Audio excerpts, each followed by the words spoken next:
एक बुद्धिमान आदमी जानता है कि उसके द्वारा लिए गए आज के फैसले उसके कल का निर्णय करेंगे। इसलिए वो अपने फैसले हमेशा सोच विचार कर ही लेता है, क्योंकि वह जानता है कि उसके द्वारा लिया गया छोटे से छोटा फैसला सिर्फ उसको ही नहीं बल्कि उसके आसपास के लोगों को भी प्रभावित करेगा।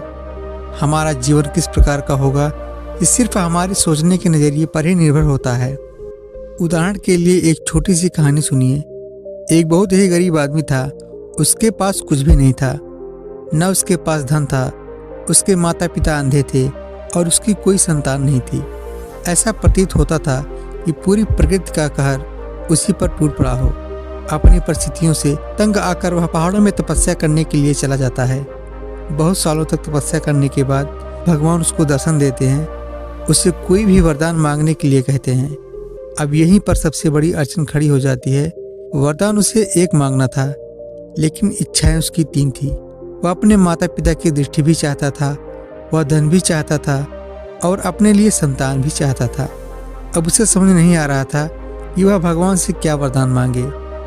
कुछ देर सोच विचार करने के बाद उसने ऐसा वरदान मांगा कि भगवान भी आश्चर्यचकित हो गए।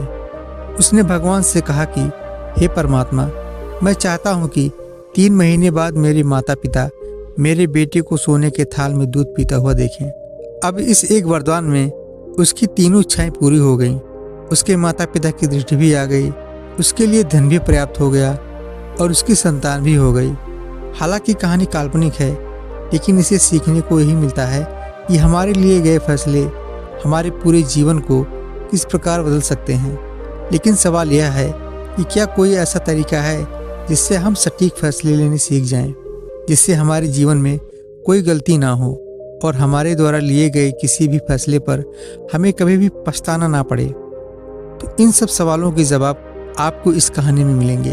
तो चलिए कहानी शुरू करते हैं। वर्षा ऋतु समाप्त होने के बाद बुद्ध वेड़ुवन में वापस लौटे थे। अपने 400 भिक्षुओं के साथ वो 3 महीने तक वेड़ुवन में ही निवास करने वाले थे। जब बुद्ध वेड़ुवन में ठहरे हुए थे तो रोज सुबह चलित ध्यान करने के लिए जंगल में टहलने के लिए निकलते थे। जब वो टहलने के लिए निकलते थे तो एक लकड़हारा रोज सुबह वहां पर लकड़ी काटने के लिए आता। वह तथागत बुद्ध को देखकर बिना कुछ बोले ही सीधा अपने रास्ते पर निकल जाता। लगभग 10 दिनों तक बुद्ध उस आदमी की इस प्रतिक्रिया को देखते रहे। न तो बुद्ध को देखकर मुस्कुराता था और न ही कुछ बोलता था, बस अपने रास्ते पर सीधा चला जाता था। एक दिन बुद्ध ने वेड़ुवन के ही एक दूसरे युवक से उस युवक के बारे में पूछा। बुद्ध ने पूछा कि तुम्हारे गांव का एक लकड़हारा है जो रोज जंगल में लकड़ी काटने के लिए आता है, लेकिन मैंने आज तक उसके चेहरे पर मुस्कुराहट नहीं देखी। वो बहुत तनाव में दिखता है, बहुत दुखी रहता है, किसी से बोलता भी नहीं है।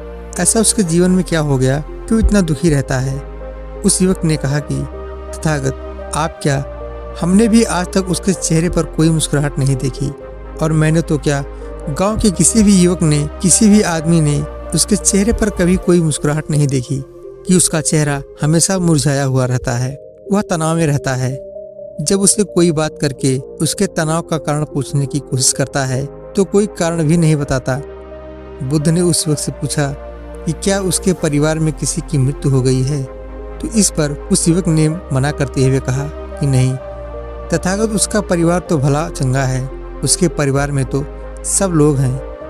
अगले दिन सुबह सुबह जब बुद्ध दोबारा चलित ध्यान करते हुए जंगल से गुजर रहे थे तो उसका सामना दोबारा उस लकड़हारे से हुआ। बुद्ध ने उस युवक को टोकते हुए कहा कि जीवन इतना खूबसूरत है, लेकिन तुम इतने उदास क्यों रहते हो? आज 10 दिन हो गए मैं रोज तुम्हें देखता हूँ, लेकिन तुम्हारा चेहरा हमेशा मुरझाया हुआ रहता है। क्या परेशानी है? जीवन इतना आनंद भरा है, लेकिन तुम्हारे जीवन में कोई आनंद प्रतीत नहीं होती। उस युवक ने तिरछी नेत्रों से बुद्ध की तरफ देखा और कहा, मेरी समस्या का समाधान कोई नहीं कर सकता, इसलिए मैं किसी को अपनी समस्या नहीं बताता हूँ, किसी से कोई बात नहीं करना चाहता। मैं अपने जीवन में जैसा भी हूँ मैं ठीक हूँ, मुझे किसी की सहायता की कोई आवश्यकता नहीं है। उसके शब्द कर्कश भरे थे। उसके बावजूद बुद्ध मुस्कुराते हुए उस आदमी का कंधा थपथपाकर अपने रास्ते पर आगे बढ़ गए। लकड़हारा भी अपने रास्ते पर आगे चलते हुए सोच रहा था कि बड़ा ही अद्भुत आदमी था। मैंने कितने कर्कश भरे शब्द उसको बोले, लेकिन उसके चेहरे पर कोई सिकन तक महसूस नहीं हुई। कोई आम इंसान होता तो अब तक तो मुझे जगत बैठा होता, लेकिन वह तो मेरा कंधा थपथपा कर आगे बढ़े हैं। सच में ये कोई महापुरुष है। वही सब सोचता हुआ अपने रास्ते पर आगे बढ़ता रहा कि तभी बुद्ध ने उसे पीछे से आवाज दी। बुद्ध ने कहा कि भंते, लगता है तुम्हारी लकड़ी यहाँ पर छूट गई है। शायद तुमसे गलती हो गई है। वापस आकर अपनी लकड़ी ले जाओ। लकड़हारा वापस पलटकर बुद्ध के पास पहुंचा और उसने बुद्ध से पूछा, हे तथागत, आपके बारे में सुना तो बहुत था, लेकिन आज भली भांति पहचान गया कि आप कितने बड़े पुरुष हैं। मैंने आपसे सीधे मुंह बात तक नहीं की और उसके बावजूद आप मेरी सहायता कर रहे हैं। बुद्ध ने मुस्कुराते हुए कहा कि मेरा जीवन तो मानव जाति के दुखों को दूर करने के लिए समर्पित है। अब कोई मुझे अपना दुख बताएगा तो मैं उसके दुख दूर कर दूंगा, लेकिन तुम्हारे जैसा मनुष्य जो अपना दुख बताना ही नहीं चाहता, भला उसका दुख मैं कैसे दूर कर सकता हूँ। उस लकड़हारे ने कहा कि हे तथागत, मेरा दुख जानकर आप क्या करेंगे? वह दुख दूर नहीं हो सकता, इसलिए मैं अपना दुख किसी को बताता नहीं हूँ। बुद्ध ने मुस्कुराते हुए कहा कि हो सकता है मैं तुम्हारे दुख दूर ना कर सकूं, लेकिन दुख बताने से मन हल्का होता है। तुम अपना दुख साझा कर सकते हो और उसके बाद हो सकता है मैं तुम्हारी कोई सहायता कर सकूं, कोई विकल्प निकाल सकूं। एक बार बताओ तो सही, तुम्हारे जीवन की समस्या क्या है? यह सुनकर लकड़हारा भी आज पहली बार मुस्कुराया। उस लकड़हारे ने कहा कि तथागत, लेकिन मैं चाहता हूँ कि आप अपना जो भी उपदेश दें मेरे बेटे के सामने दें। शायद मेरे दुख को दूर करने के लिए जो सीख मुझे देना चाहते हैं उससे ज़्यादा फायदा मेरे बेटे को पहुँचे। इसलिए मैं कल आपसे अपने बेटे के साथ आपके आश्रम में आकर मिलूंगा। अगले दिन सुबह सुबह जब चलित ध्यान करके बुद्ध अपने आश्रम में लौट रहे थे तो वही लकड़हारा अपने बेटे के साथ उनके आश्रम में पहुंचा। बुद्ध को देखकर बड़ा अच्छा लगा। बुद्ध ने उन दोनों को अपने पास बुलाया। पास पहुंचकर उस लकड़हारे ने कहा कि हे बुद्ध, मैंने अपनी जवानी के दिनों में एक गलत फैसला लिया था, जिसकी वजह से मेरा पूरा जीवन बर्बाद चला गया। मैं जवानी में बहुत ताकतवर हुआ करता था। मेरी पहलवानी के चर्चे दूर दूर तक फैले हुए थे। मैं चाहता था कि मैं सेना में भर्ती होकर अपने राज्य की रक्षा करूं, लेकिन तभी मेरे एक मित्र ने मुझे व्यापार करने की सलाह दी। मैंने अपना सेना में भर्ती होने का सपना छोड़कर और उसके साथ व्यापार करना शुरू कर दिया। कुछ समय तक तो व्यापार अच्छा चला, लेकिन कुछ समय बाद वो व्यापार चौपट हो गया और वो दोस्त जिसके साथ मैंने व्यापार शुरू किया था वो मुझे धोखा देकर, मुझे छल कपट करके मुझे छोड़कर चला गया। इससे मेरा दिल हमेशा हमेशा के लिए टूट गया। मैं चाहता तो आसानी से सेना में भर्ती हो सकता था, लेकिन मेरे द्वारा लिया गया एक गलत फैसले में पूरे जीवन को बर्बाद कर गया। चाहता हूँ कि आप मेरे बेटे को समझाएं कि जीवन में सही फैसला लेना कितना महत्वपूर्ण होता है, और साथ साथ आप यह भी बताएं कि सही फैसले किस प्रकार लेने चाहिए, क्योंकि आजकल के युवक लालच में बहुत जल्दी फंस जाते हैं। वो ये नहीं सोचते कि आज जो वो फैसला ले रहे हैं उसके जीवन को किस प्रकार बदल देगा। बुद्ध बिना पलक झपकाए उसके बाद बड़े ध्यान पूर्वक सुन रहे थे। बुद्ध ने कहा कि बात तो तुम बिल्कुल ठीक कह रहे हो। तथागत ने उस लकड़हारे के बेटे की तरफ देखते हुए कहना शुरू किया कि सही फैसला लेना बहुत आवश्यक होता है कि तुम्हारा मन शून्य में हो। शून्यता का अर्थ यह है कि तुम्हारे मन में उस फैसले को लेकर कोई भी भावना नहीं है। अक्सर मनुष्य फैसले लेने में तभी गलती करता है जब उसका मन किसी भावना से ग्रस्त होता है। मुख में लालच भरे दूसरों से वशीभूत होकर हम यह भूल जाते हैं कि जो हम फैसला ले रहे हैं दूसरों से ज्यादा प्रभावित थे, इसी भावना से ज्यादा प्रभावित है, बजाय इसके कि वह फैसला हमारे मन से निर्विकार भाव से निकला है। तथागत की बात सुनकर लकड़हारे ने कहा कि आप ठीक कहते हैं तथागत, मैंने भी अपने जीवन में यही गलती की थी। जो मुझे लगा कि सेना में तो मैं थोड़ा सा धन कमा पाऊंगा और व्यापार में बहुत जल्दी बहुत ज़्यादा बड़ा धन कमा सकता हूँ, इसलिए इसी लालच में फंसकर मैंने वह गलत फैसला ले लिया। अगर उस फैसले में शून्यता के अर्थ समझा होता तो मैं यह समझ पाता कि मेरा जीवन किसके लिए समर्पित होना चाहिए। मेरी सबसे ज़्यादा रुचि सेना में भर्ती होना ही था।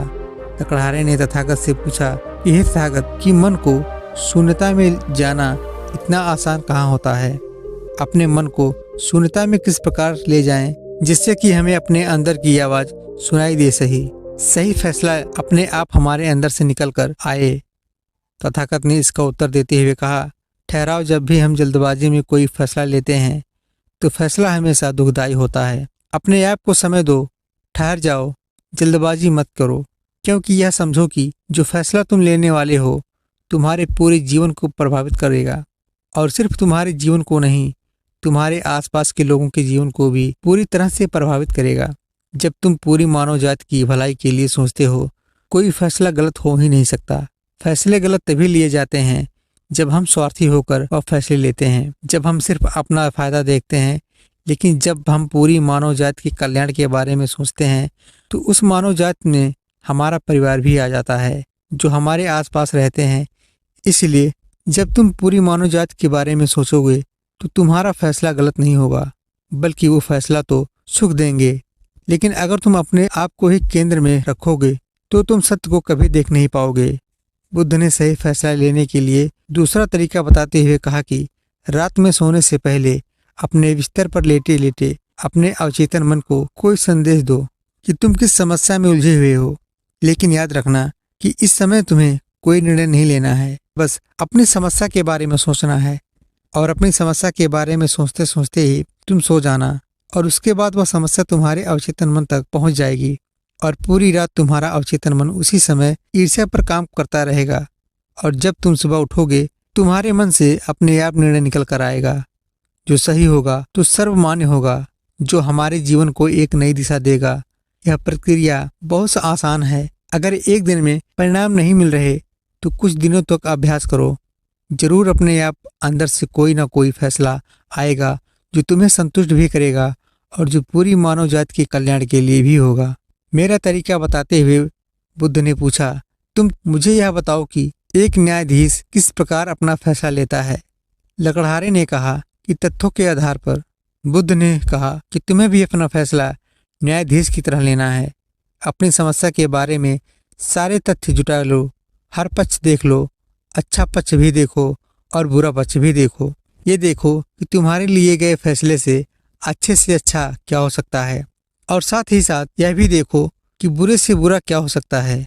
अक्सर हम परिस्थिति का एक ही पहलू देखते हैं, और इसलिए जब दूसरा पहलू हमारे सामने निकल कर आता है तो हम दुखी हो जाते हैं, परेशान हो जाते हैं, क्योंकि वह हमारी सोच के अनुसार नहीं होता। लेकिन जब तुम पहले से ही परिस्थिति का पूरी तरह से आकलन करके रहोगे तो तुम्हें उस परिस्थिति के अच्छे और बुरे परिणाम दोनों पहले से पता होंगे। इसलिए बाद में वह परिस्थिति, वह समस्या चाहे कितनी भी कठिन क्यों न हो, तुम्हें उतना दुख नहीं देगा, क्योंकि तुम पहले से उसके बारे में जानते हो। अगर तुम खुद पर परिस्थिति के बारे में पूरा आकलन नहीं कर पाओगे तो अपने आसपास जो भी बुद्धिमान लोग मौजूद हों उनसे उस समस्या के बारे में चर्चा करो, और तुम्हें उस परिस्थिति के बारे में पूरा ज्ञान तो नहीं देंगे, लेकिन कोई न कोई पहलू तो वह अपनी सोच के अनुसार जरूर बताएंगे। और इस तरह जब तुम 10-15 लोगों से उस समस्या के बारे में चर्चा करोगे तो तुम्हें उस परिस्थिति का पूरा ज्ञान हो जाएगा, और इसलिए तुम उस परिस्थिति को पूरी तरह से समझकर सही फैसला ले सकते हो। याद रखना, अपने आप को सबसे बुद्धिमान समझने की गलती कभी मत करना। मूर्ख होता है वो इंसान जो अहंकारवश अपने को सबसे बुद्धिमान समझता है। हर मनुष्य का सोचने का एक नजरिया होता है। वो अपना पहलू तुम्हारे सामने रख सकता है, तुम उसे मानो या ना मानो, वह तुम्हारी इच्छा है। लेकिन सबका पहलू जान लो, ताकि कोई भी निर्णय लेते समय तुम्हारे दिमाग में उस परिस्थिति का पूरा ब्यौरा हो। तथागत ने अपनी बात को खत्म करते हुए कहा कि यही कुछ अद्भुत तरीके थे जिनके अनुसार अगर तुम फैसले लेते हो तो तुम्हें जीवन में कभी पछताना नहीं पड़ेगा। तथागत की बातों से बहुत प्रभावित हो गया। वह तथागत के चरणों में नतमस्तक हो गया। उसकी आंखों में आंसू थे। तथागत ने उसको उठाते हुए कहा कि तुम्हारा जीवन तो जैसे बीता, लेकिन अपने बेटे को हमेशा सही रास्ता दिखाना। इस तरह बुद्ध को प्रणाम करके वह लकड़हारा अपने बेटे के साथ अपने गांव वापस लौट आया। आज सारा गांव देख रहा था कि वह लकड़हारा मुस्कुराता हुआ मस्त मलंग अपने रास्ते पर चला जा रहा था। तो दोस्तों, कैसी लगी ये कहानी आपको कमेंट सेक्शन में जरूर बताना, और अच्छी लगी हो तो इस चैनल को सब्सक्राइब करके नोटिफिकेशन को जरूर प्रेस कर लेना। धन्यवाद।